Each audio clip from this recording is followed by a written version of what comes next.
Nós estamos aqui no quarto do Hospital Albert Einstein, em companhia do deputado Jair Bolsonaro e do deputado Flávio Bolsonaro, candidato ao Senado pelo Rio de Janeiro. Eu agradeço muito ao deputado Bolsonaro, que vai falar pela primeira vez, depois do atentado que sofreu, sobre um fato sem precedentes na história brasileira.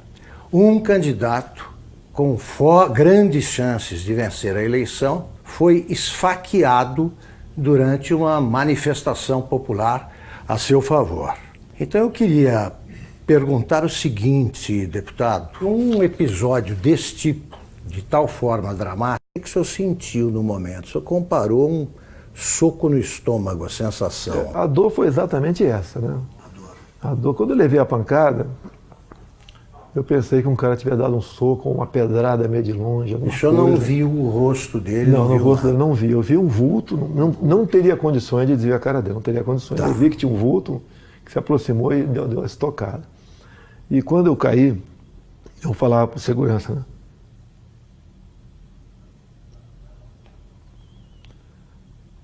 Foi uma porrada no estômago.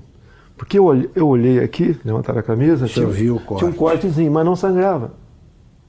Foi uma porrada no estômago. Começou a passar o tempo, igual aquela bolada que tirava no futebol.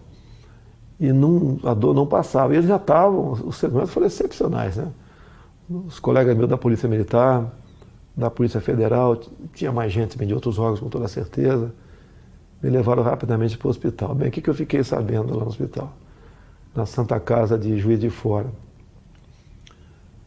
Aconteceu vários milagres, né? Primeiro o cara deu uma facada e rodou. Ele rodou para matar mesmo, o cara sabia o que estava fazendo. Daí já vem esse papinho que ele já foi açougueiro. Açougueiro, ajuda de pedreiro, já começa essas conversinhas todas aí. Tá? E por questão de milímetros não atingiu veias aqui que não teria como eu resistir. Foram em 3 lugares no intestino fino e um no grosso, onde espalhou fezes por aqui tudo. Me levaram para o hospital. Eu ainda não sabia o que tinha acontecido, né? Bem, resumindo, foi drenado mais de 2 litros de sangue, 35 pontos, levei aqui, abriram tudo, botaram tudo para fora. Me disseram que eu acordei 2 vezes durante a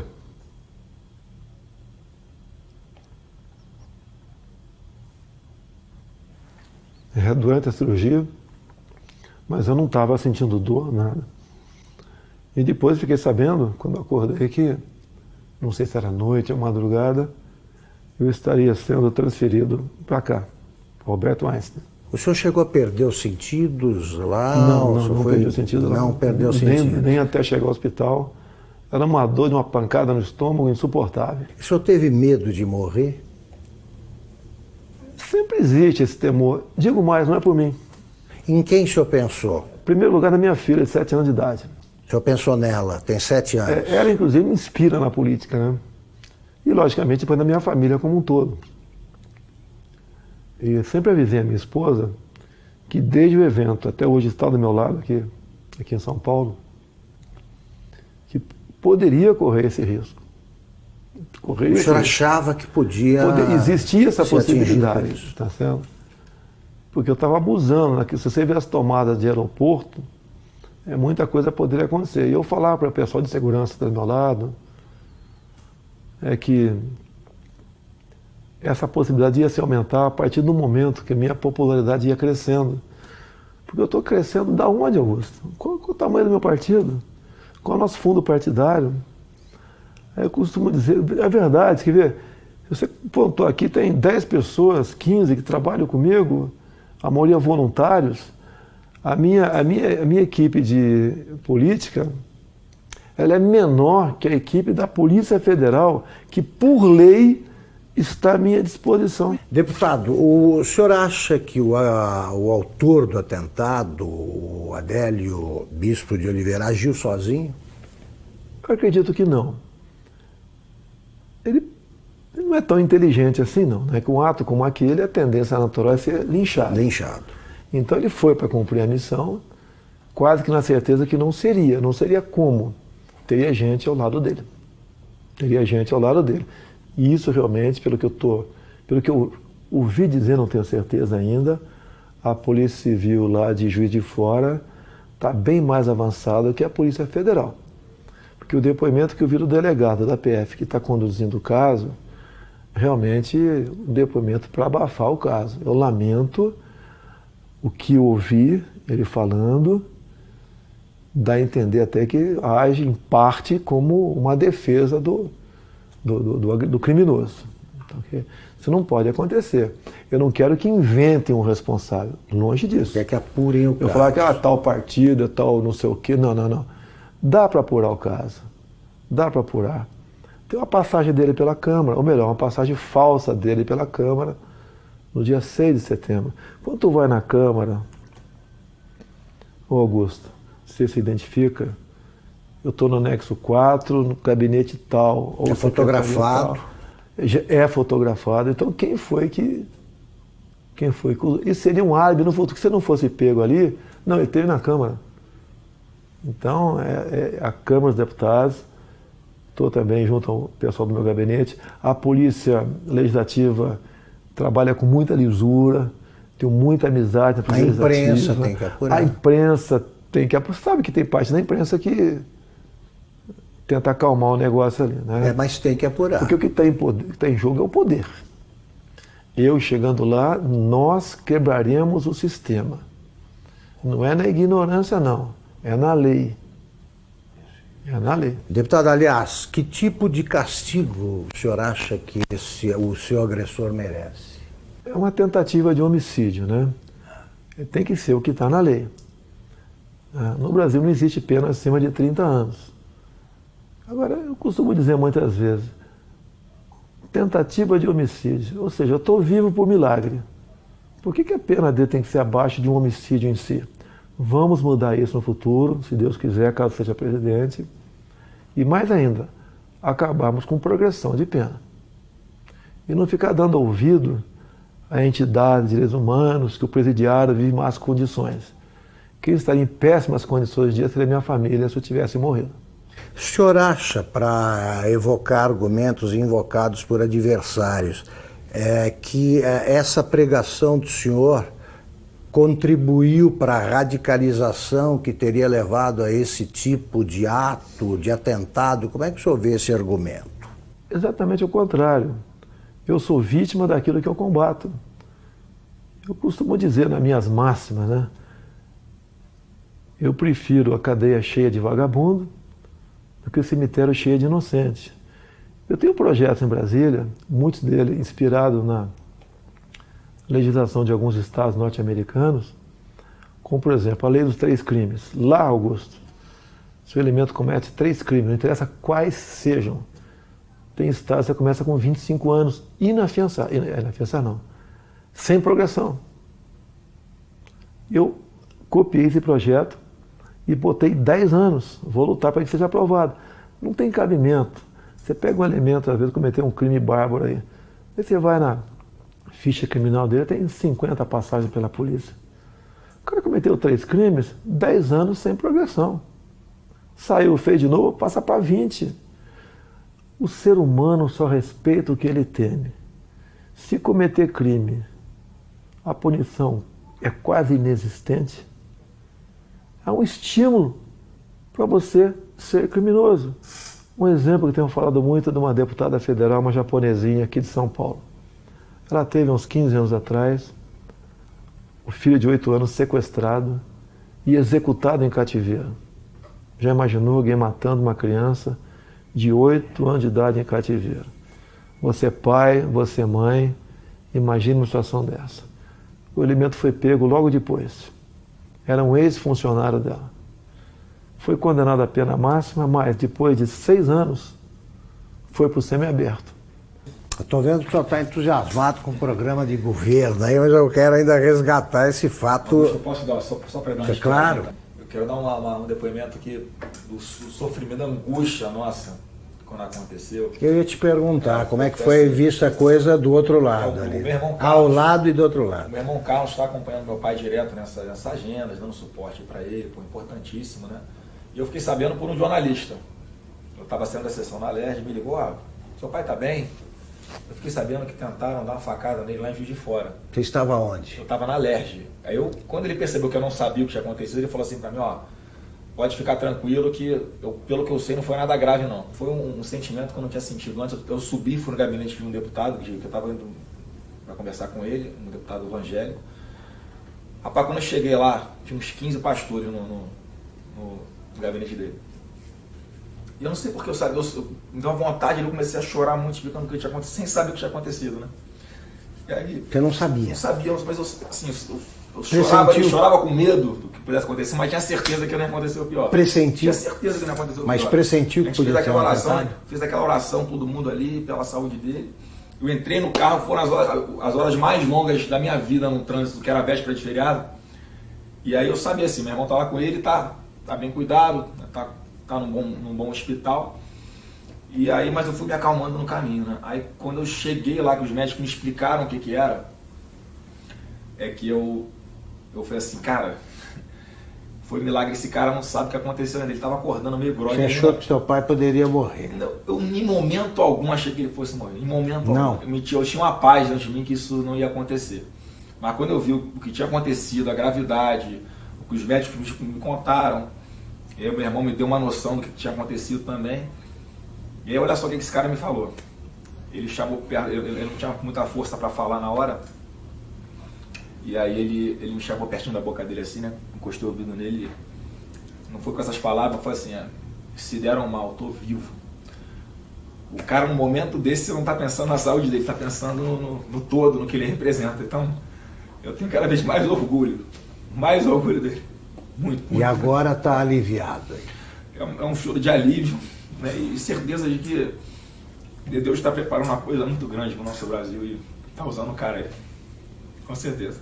Deputado, o senhor costuma ser apresentado assim, pelos adversários como um risco à democracia, né? Eu gostaria que o senhor dissesse o seguinte, quer dizer, a democracia, o senhor vai defender a democracia acima de tudo? Que recado o senhor dá para quem duvida que o senhor seja um admirador do regime democrático? Esses caras que falam que são um risco para a democracia, na verdade, são um risco aos esquemas dele. Não vai ter mais indicação para BNDES, Banco do Brasil, Caixa Econômica, Banco da Amazônia, Banco do Nordeste, com esse critério. Botar lá a indicação de um amigo para que use essas instituições em causa própria. Isso vai deixar de existir. O exemplo mais claro foi o BNDES. Todo mundo sabe o que aconteceu lá. Então eu sou um risco, sim. Eu não sou um risco àqueles que vivem pendurados em estatais do governo. Nós temos em torno de 150 estatais. Conversei com o Paulo Guedes, que rapidamente... Vai privatizar estatais. Eu falei, Paulo Guedes, nós vamos priorizar um estudo muito acurado, não vamos fazer injustiça com ninguém. Mas algumas serão privatizadas, certamente. Vou dizer muitas. Tá? No governo do PT, umas 50 foram criadas. Temos até uma estatal do trem-bala, eu não sei ainda. Isso. Tem lá algumas dezenas de apadrinhados ganhando uma fortuna por mês. A tal da EBN também é outra que você tem que olhar com muito carinho, porque é um orçamento de um pouco mais de 1 bi por ano, uma TV que ninguém assiste. E está lá, amigos do rei estão lá. Então essas estatais que são ociosas, com toda certeza serão privatizadas. Agora existem estatais que são estratégicas. Tenho conversado com o Paulo Guedes, né? Banco do Brasil, Caixa Econômica. Para mim são estratégicas. Então isso daí estão fora de cogitação. E mesmo assim, temos outras, você tem que ver o critério, o modelo para privatizá-la. Não é jogar para cima quem pegar pegou. Tem que examinar. E uma grande preocupação que nós temos. Nós não podemos ser inquilinos de nós mesmos aqui no Brasil. Tem um país aí fora, China, que nós queremos manter relações comerciais com eles, sim, até há interesse por parte deles, mas não podemos permitir que a China ou qualquer outro país, em vez de comprar no Brasil, venha comprar o Brasil. Perfeito. Deputado, a ex-senadora Marina Silva diz o seguinte, que é uma prova de que as ideias do deputado Jair Bolsonaro não funcionam, só que a prova disso foi o próprio atentado, porque tanta gente protegendo não conseguiu impedir que o ataque acontecesse. A Polícia Federal falhou? O senhor notou falhas no esquema de segurança? O ambiente não tem como você ter um sistema de segurança perfeito. É um tumulto ali, né? Eu vejo pela televisão. E eu sempre falava com eles da possibilidade, né, crescente disso acontecer, tendo em vista o nosso crescimento junto à opinião pública. Então eu não culpo a Polícia Federal, não. Eles até ajudaram muito com os policiais militares do Rio que estavam comigo lá. Isso vai evitar, evidentemente, esse tipo de manifestação. Não, eu até as eleições, eu estou em alta até o dia 31. Sim. E a recomendação, eu não posso sair de casa. Se eu levar um esbarrão na rua com a situação que eu estou aqui, pode botar tudo a perder. Então eu não posso ir para a rua, realmente. Eu peço a compreensão dos amigos. Pretendo, a partir do dia 1º, agora, em todo o horário eleitoral gratuito, fazer uma live e conversar com o pessoal sobre as eleições. A última que fizemos, chegou live, né, ao vivo, está 275 mil pessoas presentes. Então está com uma aceitação muito boa, porque eles acreditam que a nossa proposta sempre é a verdade acima de tudo. E o Brasil também, né, como o nosso alvo principal, ninguém entende como um país que tem tudo como esse, ser o que é. Se você olha para o Japão, Coreia do Sul, para Israel, olha o que eles não têm, olha o que eles são. Olha para cá o que nós temos, o que nós não somos. Agora, a solução disso passa pela não aceitação da indicação política. O senhor pode chegar à presidência sem equipe e sem gente, até para compor o ministério. O senhor vai aceitar a adesão o que o senhor vai estabelecer como pré-requisito para aceitar o apoio de outro partido? O senhor aceitaria do Centrão, por exemplo? Não vai existir isso aí, Augusto. Não vou dizer que tem bons parlamentares em vários partidos e tem gente honesta dentro da Câmara também, tá? Mas não será esse o critério, é a competência. Eu quero, por exemplo, um ministro da Ciência e Tecnologia voltado para a pesquisa, para a inovação. O senhor não sabe quem é? Ainda tem um nome de longe, né, que a gente pensa nele, não sei se seria o mais adequado ou não, tá certo, mas é um pouco inexperiente ainda, o nosso querido coronel da Aeronáutica, Marcos Pontes, o astronauta. Sim. Poderia ser uma pessoa para lá ou para compor o ministério, ou para compor. Então o ministério é importantíssimo. O que faz o jovem sair do Brasil? Falta de oportunidade aqui. Então você não pode ter uma pessoa nesse ministério, 8 deputados federais. Esses federais têm que ter 30 mil votos, senão não tomam posse. Então ele tem que votar no candidato, e não no 17. Eu posso não ser o ideal, nem teremos nunca um ideal. Mas eu acho que o remédio para o momento, tendo em vista aos demais candidatos que estão aí, seria eu, não teria outro remédio no momento. Para a gente buscar o ponto de inflexão e fazer uma política de verdade no Brasil. E essa maneira de não aceitar indicações políticas, como tenho conversado com parlamentares, é uma maneira de resgatar, buscar o resgate da credibilidade do deputado. O senhor não vai aceitar? Não tem como aceitar. Você pode ver, o Onyx Lorenzoni, por exemplo, no meu entender, seria um excelente chefe da Casa Civil, mas não é indicação partidária, mérito dele. Ele vestiu essa camisa comigo, tá ok? Ele também passou por um momento difícil a vida dele, não questão de saúde, né? Então é uma pessoa que é adequada para estar lá. Não é que a gente vai dar as costas para o parlamento, não quero papo com ninguém, não, nós queremos atender o parlamentar. Uma das coisas que o parlamentar sempre reclama em Brasília, o orçamento para as emendas individuais, ele é impositivo. Vai ter que sair, Augusto. Antigamente, ele não era impositivo, né? Era autorizativo. Daí o governo chantageava. Queria aprovar algo salgado, chamava a bancada que interessava e liberava recursos. A imprensa divulgava aquilo com o maior estardalhaço e com razão. Quando aparece alguém que fala que quer acabar com isso, a grande mídia não dá bola para isso aí. Então o que os parlamentares querem? Vão ter suas emendas liberadas o mais rápido possível, porque ou muda a lei, ou eu libero. A liberação, então, não vou querer chantagear parlamentar para nada. Perfeito. Deputado, vamos encerrar a entrevista até por cuidados médicos. A senhora ainda está convalescendo, está em boa forma, mas convalescendo. Eu queria terminar perguntando o seguinte, o senhor acha que o Brasil, hoje, de modo geral, precisa se tornar mais tolerante? O ambiente está muito radicalizado. Que recado final o senhor dá sobre esse quadro brasileiro? Vou falar o Brasil. Há uma certa potencialização em cima disso também. É a pregação da luta de classe imposta pelo PT. Agora, logicamente, isso vai da educação do povo. A nossa educação leva para, quanto melhor for, leva para o fim da intolerância. Fim da intolerância. Isso é natural. As provas internacionais do PISA, entre outros aqui, você vê que o Brasil não vai bem na educação de há muito tempo. Você tem que investir nisso para jogar na ponta. Tá? Agora, da minha parte, eu nunca preguei ódio. Eles dizem que eu prego ódio. Você não... Eu vi uma matéria dizendo: o Bolsonaro agride gays, negros, mulheres. Me aponte um áudio meu agredindo quem quer que seja. Uma imagem minha agredindo. Jogam e eu tenho que me explicar a vida toda sobre isso aí. É a minha família, minha nova família. Estou indo para 11 anos de casado com a senhora Michele. O pai dela é o Paulo Negão. Nossa família. E 11 anos atrás ninguém falava de Jair Bolsonaro. Era apenas uma figura lá do Baixo Clero que dava umas caneladas na Câmara lá. Pô.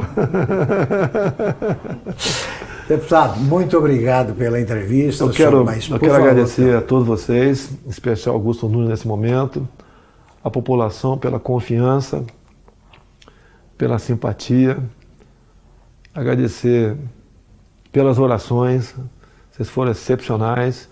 Realmente os médicos dizem que eu estou vivo por uma obra de Deus, um milagre aconteceu. E vamos juntos mudar o destino do Brasil. Tá ok? Eu sei que existem milhares de pessoas pelo Brasil melhor do que eu. Mas no momento você tem aí, se não me engano, 13 candidaturas, não é isso? Isso. Você não foge, você não pode votar no Augusto Nunes, não é candidato. Você tem 13 nomes aí. Analisa, não se abstenha, não se omita. Eu sei que você está muito decepcionado com política, mas a chance é essa. Se continuar alguém do Centrão ou do PT, você sabe qual é o destino. Estamos exatamente no mesmo barco. Vamos mudar o Brasil, sim. Acredito em Deus, acredito em você, acredito no potencial do ser humano brasileiro e acredito que juntos, unindo o Brasil, sem essa história de divisão de classe, jogar cor de pele para um lado, outra cor do outro, opção de um lado, não sei o quê, gênero. Vamos unir o Brasil. Na economia, vamos desburocratizar, desregulamentar. A proposta do Paulo Guedes do imposto de renda, até falei, está sendo ousada. A proposta dele é a seguinte: quem ganha até 5 salários mínimos não paga imposto de renda. E dali para frente, uma líquida única de 20%. A União perderia a arrecadação, sim. Mas o gás que você daria para as empresas, para os comerciantes, para os produtores rurais, para empregar a gente, desonerando a folha de pagamento, compensa muito. A Inglaterra fez um plano semelhante há 20 e poucos anos atrás. Com o Trump agora ele fez a mesma coisa. Se não me engano, está baixando para 20% o imposto das empresas, né? Isso. Então, deu certo. Não precisou mais exportar empresas para país vizinho mais ao sul ali, para produzir alguma coisa. As empresas estão voltando para os Estados Unidos. E vamos mexer na economia nessa hora, sem sacrifício para ninguém. Se o alíquota de 20% estiver alto para alguns, eu converso com o Paulo Guedes.